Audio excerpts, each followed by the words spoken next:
विदा भी नहीं लोगे? मजबूर हूँ टेलर साहब, केवल एक दिन की जिंदगी को देखकर माँ को बहुत दुख होगा। इसे आप नहीं जान सकते। मुझे डर है कि मेरी माँ की भीगी आंखें मेरे कदमों को डगमगा ना दे, मुझे मेरे मौत के लिए अफसोस ना होने लगे। इसका मतलब हुआ कि तुम्हें अपने आप पर भरोसा नहीं है? ऐसा ना कहिए टेलर साहब, मैं चट्टान की तरह अटल हूँ। ईश्वर को अर्पित किए गए फूल की मुस्कान मेरी रग रग में है, लेकिन फिर भी मैं अपनी माँ से मिलने की हिम्मत नहीं जुटा पा रहा हूँ। क्षमा चाहता हूँ, मेरी ओर से माँ को भी क्षमा मांग लेना। मैं अपनी माँ से नहीं मिल सकूँगा। यह क्या कह रहा है राम साहब? माँ से नहीं मिलेगा, मुझसे नहीं मिलेगा तू? जरा मेरी ओर देखकर कहना तो सही। माँ तुम? हाँ मैं ही तो हूँ। क्या अपनी माँ को पहचान भी नहीं सकता? ऐसा ना बोलिएगा माँ। और क्या बोलूं, अपने देश का ऐसा दीवाना बना कि जन्म देने वाली अपनी माँ को ही भूल गया। मुझसे मिलने को तेरा जी नहीं चाहता? मुझे गलत मत समझना माँ, मेरा मतलब यह नहीं था। मैंने तो अब रहने भी दी अपनी सफाई। मैं सब जानती हूँ, तू भले ही अपनी माँ को भूल जा, पर मैं अपने बेटे राम साहब को खूब जानती हूँ। तुमने सोचा होगा कि तुझे इस हाल में देखकर मुझे शायद दुख होगा। तुझे मौत की गोद में देखकर मेरी आंखों से परनारे बहने लगेंगे। हाँ माँ, मेरा मतलब यही था। मैं सोच भी नहीं सकती बेटा कि तुझे अपनी माँ को पहचानने में भूल हो सकती है। कैसे भूल गया कि मैं राम साहब बिस्मिल की माँ हूँ? जिस भारत माँ के लिए तू कुर्बान हो रहा है, वह अकेले तेरी ही माँ नहीं, वह तो मेरी भी माँ है, तेरे बुजुर्गों की माँ है, इस सारे देश की माँ है। मैंने तो समझा था माँ कि अन्य साधारण स्त्रियों की तरह मैं भी रोने चीखने लगूंगी। तूने यह क्यों नहीं सोचा कि जिस माँ ने तुझे बचपन से प्यार, वीरता और देश प्रेम का पाठ पढ़ाया है, आज वह ही अपनी मेहनत को फलते फूलते देखकर फूली न समाएगी। आज का दिन मेरे लिए बड़ी खुशी का दिन है। मुझे मेरे विचारों के लिए अफसोस है माँ। नहीं मेरे लाल, आज के दिन किसी का अफसोस न कर, तो कुर्बानी की राह पर जा रहा है। अफसोस तो मुझे है कि मेरा दूसरा बेटा अभी छोटा क्यों है। विश्वास रखो माँ, तुम्हारे इस बेटे की बलिदान से अनेक राम प्रसाद पैदा होंगे।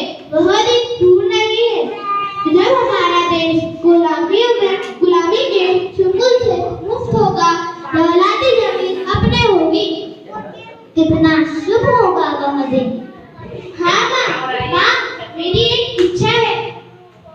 बोल बेटा बोल, क्या इच्छा है? मैं तेरी हर इच्छा पूरी करने की कोशिश करूंगी।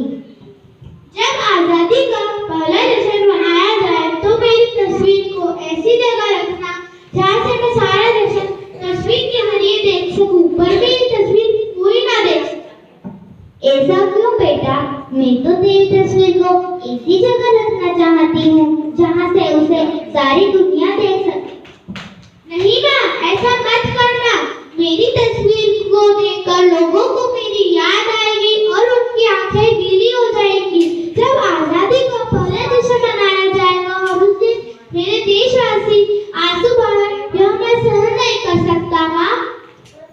जैसा तू चाहता है वैसा ही होगा बेटे।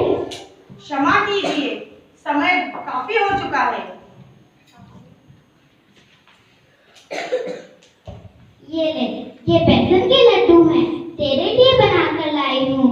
अपनी माँ के हाथों का यही अंतिम भोग है तेरे लिए। बेसन के लड्डू? हाँ, तुझे बहुत अच्छे लगते हैं ना? लेकिन माँ, चिंता न कर, मैंने जेलर साहब से पूछ लिया है। लाओ माँ, फिर अपने हाथ से खिला दो।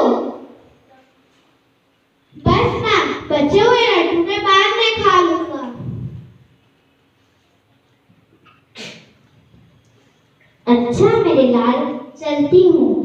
अच्छा माँ, ईश्वर करे कि अगले जन्म में भी तुम ही मेरी माँ बनो और मैं तुझे इसी तरह पाल पोस कर बड़ा करूं और इसी तरह कुर्बान करूं। और माँ, तुम्हें क्या हो गया है? कुछ नहीं, कुछ भी तो नहीं, पर तुम्हारी आंखों में से आंसू क्यों झलक रहा है? उन्हें झलकने दे, उनकी चिंता क्यों करता है? नहीं माँ, पिता की बेला में तुम्हारी आंखों में से चमकने वाले आंसू मेरे कदमों को डगमगा रहे हैं। रामचंद्र, यह क्या कह रहा है? जन्मभूमि पर न्योछावर होने वाले बहादुर इस तरह की बातें नहीं करते। संसार की कोई भी शक्ति इनके कदमों को डगमगा नहीं सकती। मैं अब तक अड़ी हूँ माँ, लेकिन तुम्हारी आंखों में से बहने वाले दर्द को मैं सहन नहीं कर सकता। अगर तुम दुखी रहोगी तो मेरी आत्मा भी दुखी रहेगी। तेरी कुर्बानी पर दुख, वह भी मुझे। यह क्या कह रहा है बेटे? मैं नहीं कह रहा माँ, तुम्हारी आंखों में से बहने वाले आंसू कह रहे हैं कि कोई दुख है। पगले, ये आंसू तो खुशी के आंसू हैं। खुशी के आंसू? हाँ, अपने बेटे को पाल पोस कर बड़ा करके अपने ही हाथों से कुर्बान कर देने में भी एक अजीब सी खुशी है। उस खुशी को प्राप्त करने का गौरव मुझे मिल रहा है। मैंने तो समझा था माँ कि अब रहने भी दे। जेलर साहब, क्या मैं अपने बेटे की फांसी के समय यहाँ रह सकती हूँ? नहीं, मजबूर हूँ मैं, हुक्म नहीं है।